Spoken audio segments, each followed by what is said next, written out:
रात बताना ये चाह रहा हूँ कि जितना कुरान को पढ़ा जाता है इतना दुनिया में किसी किताब को नहीं पढ़ा जाता है। और ये हमारे कुरान की शान है कि एक बार कुरान को पढ़ा जाए तो बार बार उसका दिल चाहता है कि मैं कुरान की तिलावत करूं। बार बार कुरान की तिलावत सुनने को और पढ़ने को दिल चाहता है। वरना किताबों का हाल तो ये है, एक बार जिस किताब को पढ़ा दोबारा पढ़ने का उसका दिल नहीं चाहता है।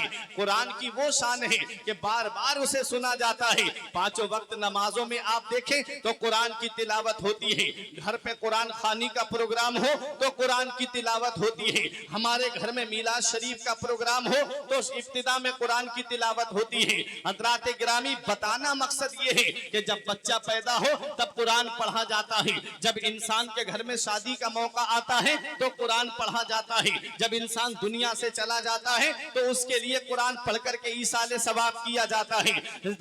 बताना मकसद ये है कि जितना कुरान पढ़ा जाता है दुनिया में कोई किताब इतनी नहीं पढ़ी जाती है। और कुरान वो अल्लाह का कलाम है। मेरे आका इरशाद फरमाते हैं कि जो कुरान की तिलावत करता है, कुरान अल्लाह की ऐसी रस्सी है कि इसका एक सिरा बंदे के हाथ में है और दूसरा सिरा अल्लाह के दस्ते कुदरत में है।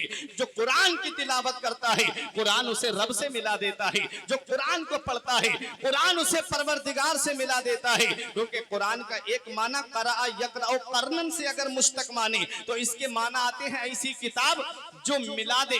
तो कुरान वो अल्लाह की किताब है कि जो इसकी तिलावत करता है ये कुरान उस बंदे को रब से मिला देता है। तो हमने आज कुरान की तिलावत करना छोड़ दिया। आज हमने अपना ताल्लुक कुरान से दूर कर लिया। आज हमारी आंख खुलती है तो सबसे पहले हम अखबार पढ़ते हैं। आज हमारी आंख खुलती है तो पहले हम खबरें पढ़ते हैं कि आज देखो कि आज किसका मकान गिराया गया है, आज किसने किसके लिए क्या कहा है। आज हम कुरान से दूर होते जा रहे हैं। आज दीनी तालीम से हम दूर हो गए। आज हमने अपने मदरसों को दीनी तालीम, अपने बच्चों को मदरसे में भेज करके दीनी तालीम दिलाना बंद कर दिया है। हजरात, ये मदरसे वो है कि तहजीब मदरसे से मिलती है, तमद्दुन मदरसे से मिलता है, अखलाक मदरसे से मिलता है, बुलंद शान मदरसे से मिलती है, बुलंद रुतबा मदरसे से मिलता है। मेरे नबी के घर में 2-2 महीने तक चूल्हा नहीं जलता था। ये सुन्नत कहाँ जिंदा होती है? ये सुन्नत मदरसे में जिंदा होती है। सब्र का पैमाना कहाँ पर, सब्र का पैगाम कहाँ दिया जाता है? वो जगह मदरसा है। हजरात, आलिम बनाने की जगह मदरसा है, हाफिज बनाने की जगह मदरसा है। ये मदरसों को आज हिकारत की निगाह से देखा जा रहा है। आज मदरसों के ऊपर हमले किए जा रहे हैं। ये मदरसे तुम्हारा सुतून है, सुतून प्यारे मुसलमानों। आज अगर तुम इन पर उंगलियां उठाते रहे, आज तुम मदरसों की कदर नहीं कर रहे हो। याद रखो, ये वही मदरसे हैं कि जिस मदरसे ने अंग्रेजों के खिलाफ सबसे पहले जिहाद का फतवा दिया था, वो अल्लामा फजल हक खैराबादी इसी मदरसे के पढ़े हुए थे। आओ जरा देखो, आप तारीख उठा करके देखो, हुजूर ताजुश शरिया वो भी मदरसे के पढ़े हुए, मुफ्ती आजम हिंद वो भी मदरसे के पढ़े हुए, हुज्जतुल इस्लाम वो भी मदरसे के पढ़े हुए, और आला हजरत जिन्हें आज पूरी दुनिया जानती है वो किसी यूनिवर्सिटी में नहीं पढ़े थे बल्कि एक मदरसे में पढ़े थे। तो ये मदरसे तुम्हारी बुनियादें हैं, ये मदरसे तुम्हारी बुनियादें हैं। याद रखो, आज कुरान की तालीम से हम दूर होते जा रहे हैं। आज हम कुरान की तालीम से हटते जा रहे हैं। आज हमने सोचा सब कुछ हमको यूनिवर्सिटी में मिलेगा, आज हमने सोचा सब कुछ हमको कॉलेज में मिलेगा।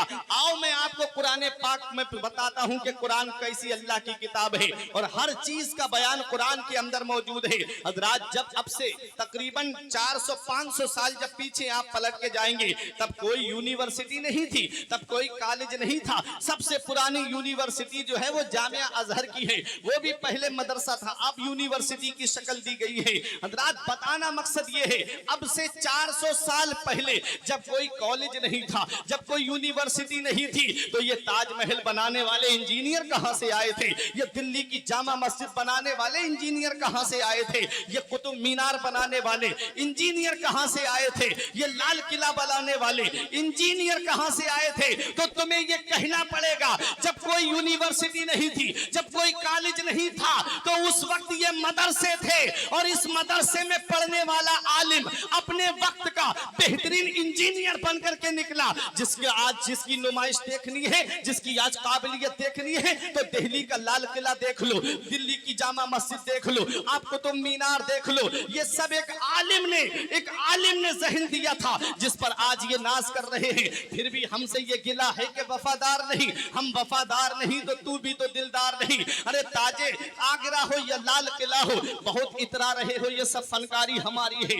ये सब हमने बनाया है, ये एक मदरसे में पढ़ने वाले ने बनाया है, ये एक मदरसे से फारिग ने जो है जहन दिया है। आओ बताना मकसद ये है कि कुरान के अंदर हर चीज का बयान मौजूद है। जब दुनिया के अंदर कोई ला की पढ़ाई नहीं थी, तब मदीने वाले मुस्तफा ने असहाबे सुफ़ा का जो चबूतरा था मदीने शरीफ मस्जिद नबवी शरीफ के बाहर, उस चबूतरे पे जो 70-72 सहाबा तालीम हासिल करते थे, तो सबसे पहले मदीने वाले मुस्तफा ने जो लॉ की तालीम दी थी, जो वकील की तालीम दी थी, जो जज की तालीम दी थी, वो तालीम मदीने वाले मुस्तफा ने मौला अली शेर खुदा को दी थी। हजरात पता चला कुरान वो अल्लाह की किताब है जिसके अंदर हर चीज का बयान मौजूद है। कुरान वो अल्लाह की किताब है जिसके अंदर हर चीज का बयान मौजूद है। आओ मैं आपको एक रिवायत सुनाता हूँ। हजरात इमाम गजाली से एक गैर मुस्लिम ने सवाल किया था, मुसलमान ने नहीं बल्कि गैर मुस्लिम ने, और उसने क्या सवाल किया इमाम गजाली से, आप मेरी तरफ तवज्जो दीजिए। इमाम गजाली से उस गैर मुस्लिम ने कहा, ए इमाम गजाली, तुम दावा तो करते हो कि कुरान में हर चीज का बयान मौजूद है, कुरान में हर चीज का जिक्र मौजूद है, जरा ये तो बताओ क्या कुरान के अंदर सितारों की चाल का जो जिक्र है, मैंने कुरान पढ़ा है। इमाम गजाली सोच में पड़ गए, ये गैर मुस्लिम और कुरान पढ़ने की बात कर रहा है। आपने कहा तूने कुरान पढ़ा है? बोला हाँ मैंने कुरान पढ़ा है। इमाम गजाली फरमाते हैं, अच्छा ये बता क्या कहना चाहता है? उसने कहा मुझे ये बताइए कि मैंने जब कुरान पढ़ा तो मुझे उसमें सितारों की चाल का जिक्र मिला। सितारे जो आसमान में चल रहे हैं, सितारे जो आसमान में तैर रहे हैं, वो दो तरह के सितारे हैं। एक पॉजिटिव अंदाज में चल रहे हैं, दूसरे निगेटिव अंदाज में चल रहे हैं। एक मुस्बत अंदाज में चल रहे हैं, दूसरे मनफी अंदाज में चल रहे हैं। सितारे दो तरह से चलते हैं, एक सीधी चाल चलते हैं, दूसरे उल्टी चाल चलते हैं। तो सीधी चाल का जिक्र मुझे कुरान में मिल गया, लेकिन उल्टी चाल का जिक्र मुझे कुरान में नहीं मिला। अब ये उलमाए किराम की मैं बिलखुसूस तवज्जो चाहता हूँ। देखिए हाफिज आसिफ साहब की आमद हो चुकी है, बहुत देर से मेरी नजरें इन्हीं को तलाश कर रही थी। अब बहुत गौर से सुनिएगा, मैं एक अहम बात बता रहा हूँ, एक इल्मी नुक्ता देने के लिए जा रहा हूँ कि हमारे कुरान के अंदर हर चीज का बयान मौजूद है। इमाम गजाली से गैर मुस्लिम ने कहा कि मैंने कुरान में पढ़ा है कि सितारों की चाल का जिक्र है। आपने फरमाया कौन सी सूरत में तूने पढ़ा है? उसने कहा कि मैंने सूरह यासीन शरीफ को पढ़ा है और उसमें मैंने पढ़ा था कुल्लुन फी फलकिन यस्बहुन। इस आयत को जब मैंने पढ़ा कि हर चीज आसमान में तैर रही है, तो सितारे भी आसमान में चल रहे हैं, सितारे भी आसमान में तैर रहे हैं। तो सीधी चाल का जिक्र तो मुझे मिल गया, लेकिन उल्टी चाल का जिक्र नहीं मिला। तुमने दावा किया है कि हर चीज का बयान कुरान के अंदर मौजूद है, हीरे कुरान के अंदर मौजूद है, मोती कुरान के अंदर मौजूद है, सदफ कुरान के अंदर मौजूद है, गौहर कुरान के अंदर मौजूद है। और जिस मरीज को दुनिया के डॉक्टरों ने इलाज कर दिया हो, उसकी शिफा भी कुरान के अंदर मौजूद है।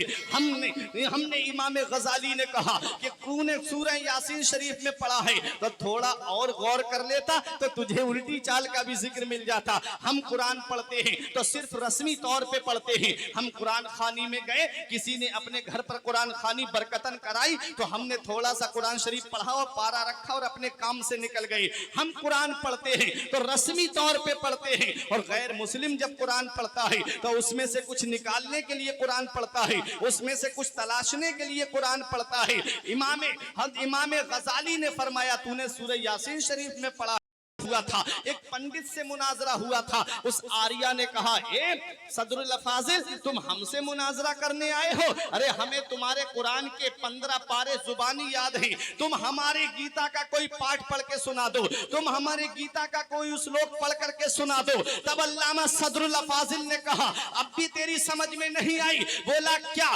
फरमाया यही तो मेरे मजहब की सच्चाई है, यही तो मेरे कुरान की सच्चाई है। अरे मेरा कुरान वो है जो अपने तो अपने रहे, गैरों के दिलों में भी जगह बना लेता है। तेरे कौल के मुताबिक तेरी किताब को आए हुए लाखों बरस गुजर गए, तेरी किताब को आए हुए करोड़ों बरस गुजर गए। तेरे कौल के मुताबिक तूने कहा है कि मेरी किताब को लाखों बरस गुजर गए हैं। हजरात, अब मैं आपसे पूछना चाहता हूं, 4 वेद हैं, 18 पुराण हैं, इन लोगों के कौल के मुताबिक इनका कहना है कि इसको लाखों बरस हो गए हैं इन किताबों को आए हुए, और हमारे कुरान को 1450 साल हुए हैं। तारीख जानते हैं आप कि 1450 साल कुरान मजीद को आए हुए हैं। मैंने उनसे कहा कि जरा ये बताओ, तुम्हारे कौल के मुताबिक तुम्हारी किताब को आए हुए लाखों बरस गुजर गए, लेकिन आज तक तुम्हारी किताब हिंदुस्तान के बाहर ना जा सकी। और ये हमारे कुरान की शान है कि कुरान नाजिल तो मक्के में हुआ है, कुरान नाजिल तो मदीने में हुआ है, कुरान नाजिल तो हुजरा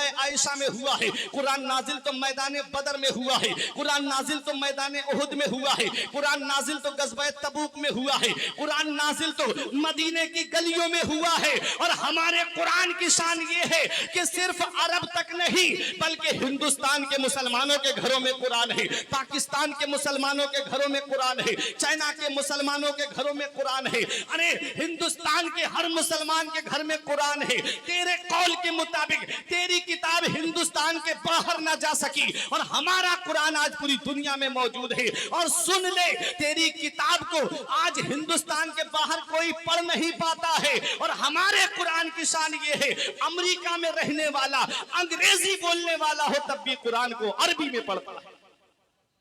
ये हमारे कुरान की शान है, ये हमारे कुरान की शान है कि आज भी कुरान को अरबी में पढ़ा जाता है। आज तक कुरान को कोई बदल नहीं पाया। एक आया था बदलने की बात करने वाला, उसने कहा था कि कुरान से 26 आयतें निकाल दो।